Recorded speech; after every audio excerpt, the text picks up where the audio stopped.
Hi, Michael Balesta here with you for Cleveland Indians recaps as well as the upcoming schedule, thanks to the MLB At Bat app. Tuesday, the Cleveland Bats were put to good use in Arlington, Texas against the Texas Rangers.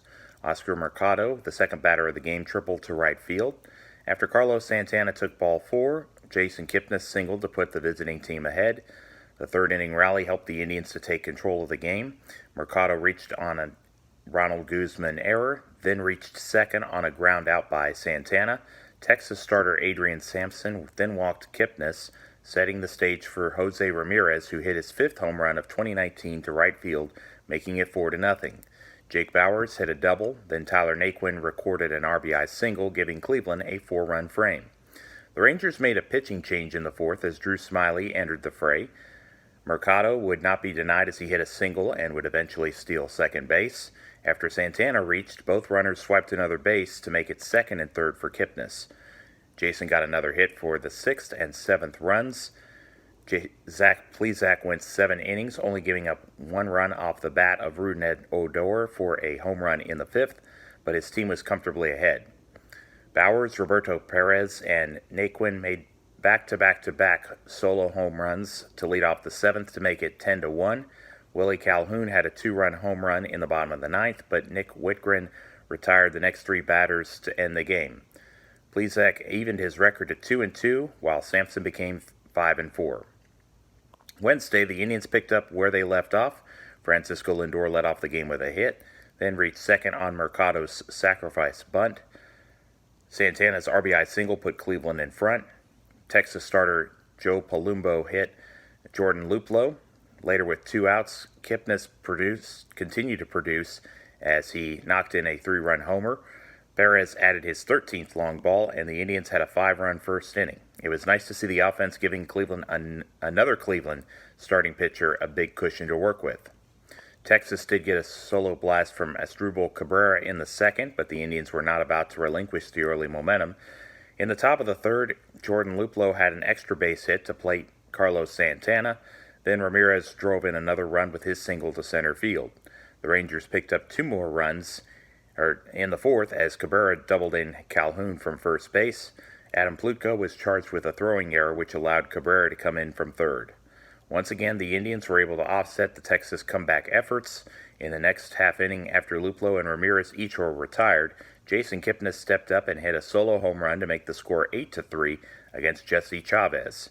In the top of the ninth, Bauers, Lindor, and Mercado all reached, which would eventually lead to Luplow's 2-run RBI single as Cleveland got to 10 runs for a second straight night. Danny Santana hit a deep ball against Adam Simber, but the Indians did more than enough to add another win, 10-4. Oliver Perez picked up his second win, and Palumbo dropped to 0-1. Thursday, the Indians took aim at going for 3 of 4 in the series. Mike Minor had other plans as he allowed just 3 hits and 1 run in 8 innings. Danny Santana doubled with 1 out in the bottom of the first, then stole third. Elvis Andrus tripled to open the scoring. Shane Bieber then committed an unforced error to get wrapped a second Texas run. The Indians could not generate a true scoring threat until the 6th inning. With 2 away, Oscar Mercado and Carlos Santana were able to reach. Jordan Luplow then went to left field for a base hit to cut the Cleveland deficit in half. Jose Ramirez could not take advantage of 2 runners in scoring position as he lined out to Willie Calhoun. Asdrubal Cabrera was sent off by Doug Eddings, the home plate umpire, half an inning later.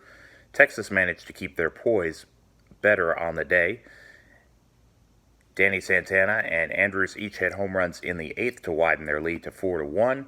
Cleveland immediately took advantage of Minor getting replaced by Sean Kelly as Carlos Santana led off the ninth, launching his 15th homer. Kipnis did get on base with 2 down, but Mike Freeman struck out as the potential tying run, and the Rangers won 4-2.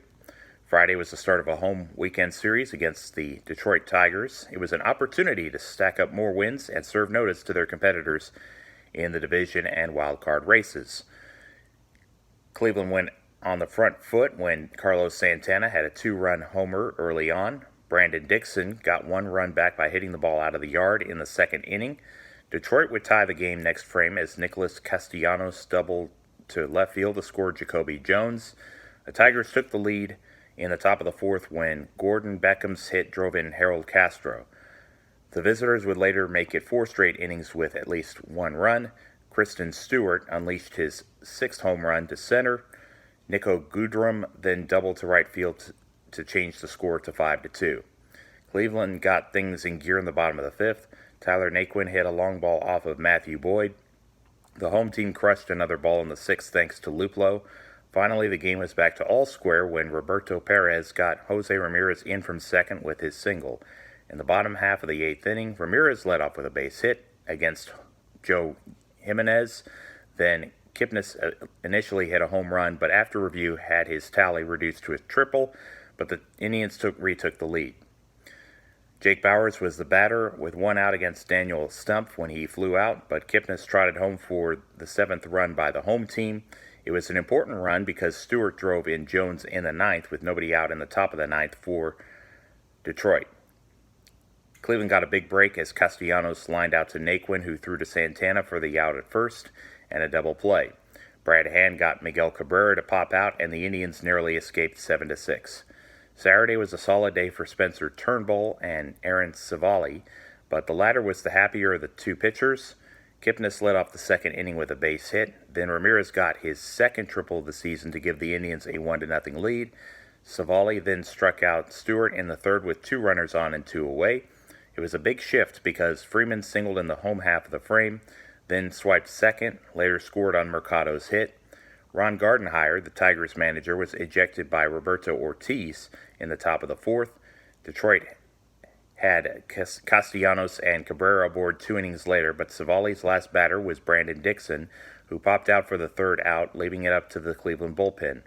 Nick Whitgren, Oliver Perez, Adam Simber, and Brad Hand were able to help preserve the 2-0 win, but not without some nervy moments.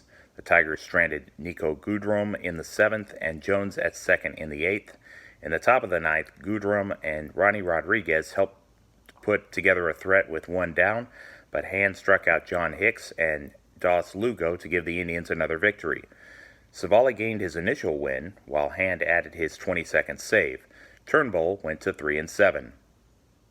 Cleveland broke out the brooms on Sunday to the tune of 8-3. Detroit went in front on Jacoby Jones' 9th dinger in the top of the 1st. After Ramirez and Kipnis recorded back-to-back hits in the 2nd, Bobby Bradley hit a ground rule double to left field to tie the game at 1. Kevin Plawecki, Lindor, and Mercado each got RBI singles to finish off a 5-run frame. Santana hit another ball out of the park in the 5th.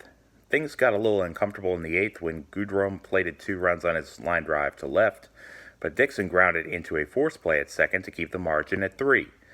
The Indians left no doubt in their half of the inning as Kipnis continued his fine run of form as he got the 2 runs back on 1 swing, scoring Santana and Ramirez. Plesac went above 500 with a win, allowing just 1 run in 7 innings. Daniel Norris pitched 7 frames himself, but was 2-6 by game's end. Monday needed more than 9 innings to settle the contest between the Kansas City Royals and Cleveland Indians. Brad Keller and Adam Plutko began the game. Both tossed scoreless frames until the 4th inning. Whit Merrifield hit his 11th homer, which was canceled out by Jose Ramirez's 14th double to score Santana. Brian Flynn was on the hill at that point. The game stayed tied until the 6th as Bobby Bradley advanced Ramirez all the way from first. Nick Whitgren came in for Tyler Clippard in the 8th but gave up hits to Martin Maldonado and Nicky Lopez. Pinch runner Terrence Gore touched home for Kansas City's 2nd run. Brad Hand was able to get Cam Gallagher, Billy Hamilton, and Merrifield in order in the top of the 10th. Kansas City put in Willie Peralta, but Jason Kipnis with 1 swing ended the game. His 6th long ball to right field gave Cleveland a 3-2 win and 6 wins in their last 7 to give them plenty of wind in their sails.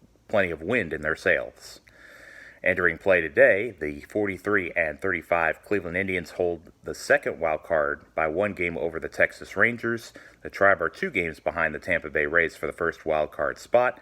In the American League Central, the Minnesota Twins have a 7.5 game lead at 50-27. The Indians have a 6-game lead on the 36-40 Chicago White Sox in 3rd place. Detroit is 26-47, and Kansas City 27-52. Cleveland plays the Royals tonight at 10 minutes past 7 o'clock Eastern Time.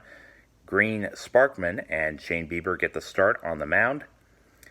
Wednesday's series finale is an early afternoon contest. Jacob Junis and Trevor Bauer are scheduled to go a little past 1 local time by the streets of Carnegie and Ontario. The Indians are in Baltimore Friday at 7:05, Saturday after 4 o'clock, and Sunday just past 1 p.m. The road trip will resume in Kansas City a week from today. Last Thursday, the NBA draft took place in Brooklyn. Checking the NBA app, the Cleveland Cavaliers selected point guard Darius Garland out of Vanderbilt University. The 5th overall pick is 6'2" and 174 pounds. The 26th pick was Dylan Windler, a shooting forward. He is 6'6", 195 pounds, out of Belmont. Please check out the Facebook group North Texas Browns Backers page and hit the like button for the latest updates there. The text of this blog is available at http://www.mjbolesta2 is in the number 2 blog.wordpress.com. So http://www.mjbolesta2blog.wordpress.com. I'm on Twitter at mjbolesta2, on Facebook at Michael Bolesta, and on Instagram at mjbolesta2. Archive videos on YouTube can be found by searching Michael Bolesta, Roman numeral 2. If you could, I would love your feedback on the comments section, and if you like what you see, please hit the like and subscribe button. Thank you very much. May you have a great day, and thank you for watching. God bless.